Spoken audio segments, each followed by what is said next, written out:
தென்னாட்டுடைய சிவனை போற்றி, என் நாட்டவருக்கும் இறைவா போற்றி. சிவனே துணை சேனல் நேயர்கள் அனைவருக்கும் அன்பான வணக்கம். இந்த வீடியோவில் இந்த 2024ஆம் ஆண்டின் தை மாத ராசி பலன்களை பார்க்கலாம். நிகழும் ஸ்ரீ மங்களகரமான சோபகிருது வருடம் தை மாதம் 15/1/2024 திங்கட்கிழமை வளர்பிறை சதுர்த்தி சித்த யோகம் சதயம் நட்சத்திரம் தை பொங்கல் கூடிய நல்ல நாளில் இந்த தை மாதம் பிறக்கின்றது. மாத தொடக்கத்தில் கிரகங்களின் சஞ்சாரத்தை பார்த்தால் மேஷத்தில் குரு, கன்னியில் கேது, விருச்சிகத்தில் சுக்கிரன், தனுசு ராசியில் செவ்வாய் புதன், மகர ராசியில் சூரியன், கும்பராசியில் சனி பகவானுடன் சந்திரன், மீன ராசியில் ராகு என இந்த தை மாதத்தில் கிரகங்கள் சஞ்சரிக்கின்றன. தமிழ் மாதங்களில் தை மாதம் 10வது மாதம். மகர ராசிக்குள் சூரியன் நுழைவதால் மகர மாதம் என்றும் அழைக்கப்படுகின்றது. இந்த தை மாதத்தில் சனியின் வீடான மகர ராசியில் செவ்வாய் உச்சம் பெற்று அமரப்போவதால் ருசக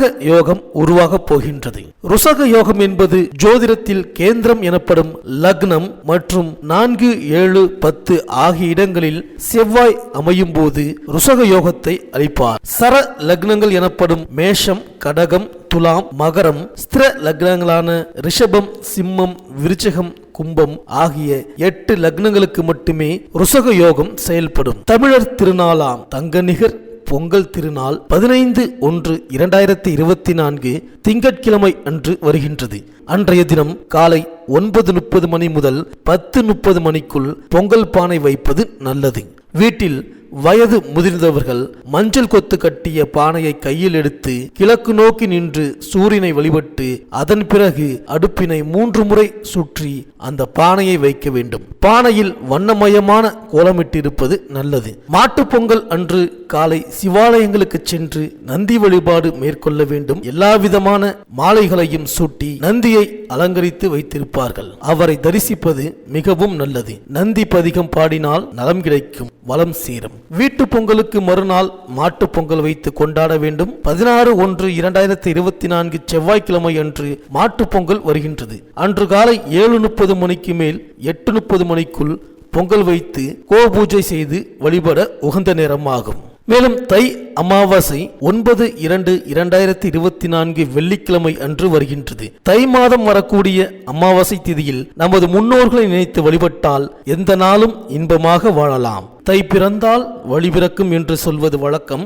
வீட்டில் தடைப்பட்ட மங்கள காரியங்கள் தடையின்றி நடைபெறக்கூடிய வாய்ப்பு உருவாகும். மேலும் தை மாதம் வரும் வெள்ளிக்கிழமை அன்று விரதம் இருந்து சிவாலய வழிபாட்டை மேற்கொண்டால் துயரங்கள் துள்ளி ஓடும். அம்பிகை ஆலயங்களில் சந்தனகாப்பு சாற்றி வழிபட்டால் சிந்தனைகள் அனைத்தும் வெற்றி பெறும். இறைவனை அலங்கரித்து பார்த்தால் இனிய வாழ்க்கை மலரும். உடலை குளிர்ச்சியாக்கும் சந்தனத்தை அம்பிகைக்கு சாற்றுவதன் மூலம் உள்ளம் குளிர்ச்சியாகி நமக்கு வேண்டும் வரும் தருவாள் அம்பிகை. தை செவ்வாய் அன்று பெண்கள் விரதம் இருந்து கொழுக்கட்டை பிடித்து சாப்பிடுவது வழக்கம். இதனால் குடும்ப முன்னேற்றமும் ஒற்றுமையும் கணவருக்கு ஆயுள் நீடிப்பும் ஏற்படுவதாக நம்புவார்கள். தை வெள்ளிதோறும் பெண்கள் விரதமிருந்து அம்பிகையை வழிபடுவதும் நன்மையை தரும். இதனால் பொருளாதார நிலை உயரும், பொன்பொருள் சேர்க்கை ஏற்படும். அன்றைய தினம் இனிப்பு பொருளை மட்டும் உட்கொண்டால் வாழ்க்கை இனிப்பாக இருக்கும். வெள்ளிக்கிழமை விரதத்திற்கு பலன் தரும் மாதம் இது. மேலும் இந்த தை மாதம் கிரகங்களின் பெயர்ச்சியை பார்த்தால் 19/1/2024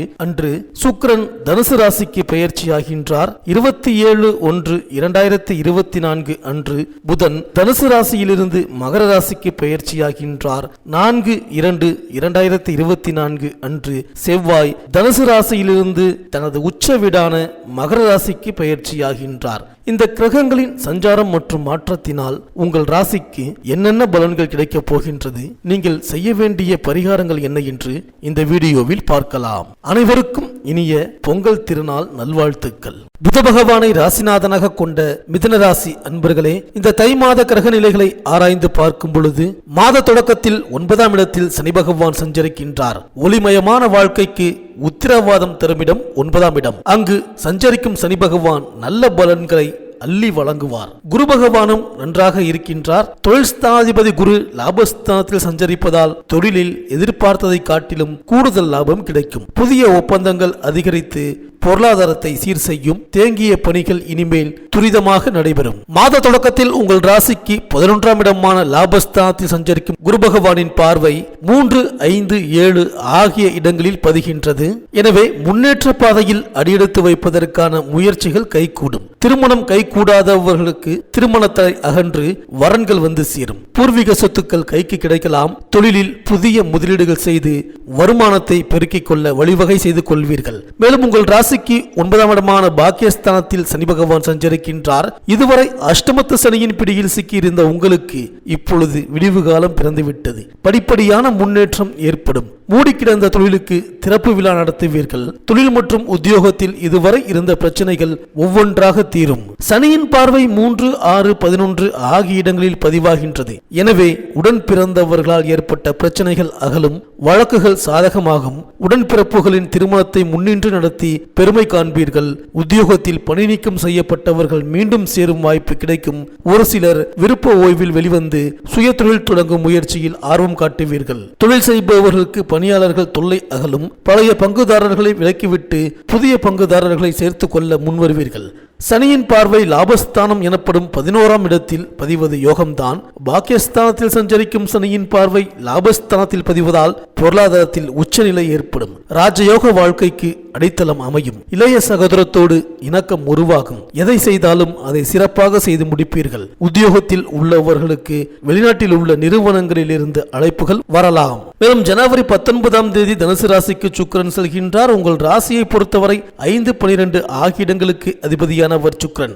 அவர் 7ஆம் இடத்திற்கு வரும்பொழுது திருமண வயதை அடைந்த பிள்ளைகளுக்கு நீங்கள் செய்த கல்யாண முயற்சி இப்பொழுது கைகூடும். திட்டமிட்ட காரியங்களை சிறப்பாக செய்து முடிப்பீர்கள். பழைய வாகனங்களின் பழுது செலவை முன்னிட்டு புதிய வாகனம் வாங்குவதில் அக்கறை காட்டுவீர்கள். விரயங்கள் அதிகரித்தாலும் நினைத்தது நிறைவேறும் நேரம் இது. மேலும் ஜனவரி 27ஆம் தேதி மகர ராசிக்கு புதன் வருகின்றார். உங்கள் ராசி நாதனாகவும் 4ஆம் இடத்திற்கு அதிபதியாகவும் விளங்குபவர் புதன். அங்கனம் கேந்திராதிபத்திய தோஷம் பெற்ற புதன் மறைவிடத்திற்கு வரும் இந்த நேரம் நல்ல நேரம். மறைந்த புதனால் நிறைந்த தனலாபம் கிடைக்கும் என்று சொல்வார்கள். அந்த அடிப்படையில் பொருளாதார பற்றாக்குறை அகலும். புனித பயணங்கள் அதிகரிக்கும். அதிகாரிகளின் ஆளுமை திறனால் உங்களுக்கு உத்தியோகத்தில் உயர்வு கிடைக்கப் போகின்றது. மேலும் பிப்ரவரி 4ஆம் தேதி மகர ராசிக்கு செவ்வாய் செல்கின்றார். அங்கு அவர் உச்சம் பெறுகின்றார். அஷ்டமத்தில் செவ்வாய் உச்சம் பெறுவது அவ்வளவு நல்லதல்ல.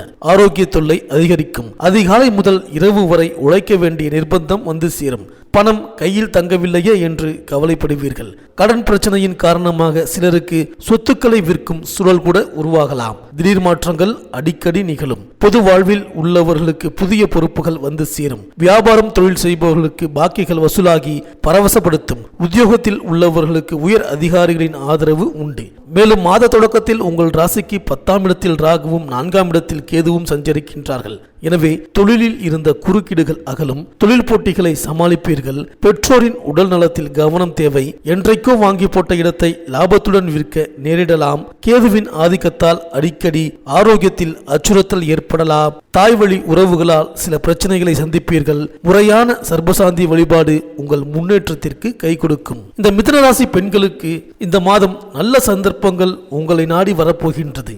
அஷ்டமத்து சனி விலகிவிட்டதால் இனி அல்லல்கள் குறையும். வீடு கட்டுவது, கட்டிய வீட்டை பொழுது பார்ப்பது, இது போன்ற விஷயங்களில் கவனம் செலுத்துவீர்கள். கணவன் மனைவிக்குள் இணக்கம் ஏற்படும். விலகிச் சென்ற உறவினர்கள் விரும்பி வந்து சேர்வார்கள். உங்கள் பெயரிலேயே சொத்துக்கள் வாங்கும் யோகம் உண்டு. பிள்ளைகளின் எதிர்கால நலன் கருதி நீங்கள் எடுத்த முயற்சி பலன் தரும். இந்த மிதுனராசி விவசாயிகளுக்கு நில புலன்களில் உற்பத்தி சார்பான இழப்பும் நஷ்டமும் முடிவுக்கு வந்து ஈடுகட்டப்படுகின்ற லாபங்களை தரும். கலைஞர்களுக்கு புதிதாக அறிமுகமான VIP மூலம் உயர்வு வாய்ப்பு ஒன்று அதிர்ஷ்டகரமாக காத்துள்ளது. அரசியல்வாதிகளுக்கு சக கட்சி ரீதியாக உள்ள மனக்கசப்புகள் விலகி சுபிட்சம் உண்டாகும். இந்த மிதுனராசி அன்பர்களுக்கு இந்த தை மாதம் அனுகூலமான நட்சத்திரங்கள் ஆயில்யம், மகம், சுவாதி, அனுஷம், திருவோணம், பரணி, மிருகசீரிடம். அதிர்ஷ்டமான நாட்கள் ஆங்கில தேதியில் ஜனவரி 15, 17, 18, 20, 21, 23, 27, 29, 31 மற்றும் பிப்ரவரி 1, 3, 5, 6, 9, 11, 12 இந்த தை மாத சனி மற்றும் ஞாயிற்றுக்கிழமைகளில் ராகுவுக்கும் சனி பகவானுக்கும் பரிகாரம் செய்து வழிபட்டு வாருங்கள். இந்த மிதுனராசி அன்பர்களுக்கு இந்த தை மாதம் அனைத்தும் நன்மையே நடக்கும். இந்த வீடியோ உங்களுக்கு பிடிச்சிருந்தா லைக் பண்ணுங்க, உங்க நண்பர்களுக்கு ஷேர் பண்ணுங்க, மறக்காம சப்ஸ்கிரைப் பண்ணுங்க, பக்கத்தில் இருக்கிற பெல் ஐக்கானை கிளிக் பண்ணுங்க. மீண்டும் அடுத்த வீடியோவில் சந்திப்போம். நன்றி, வணக்கம்.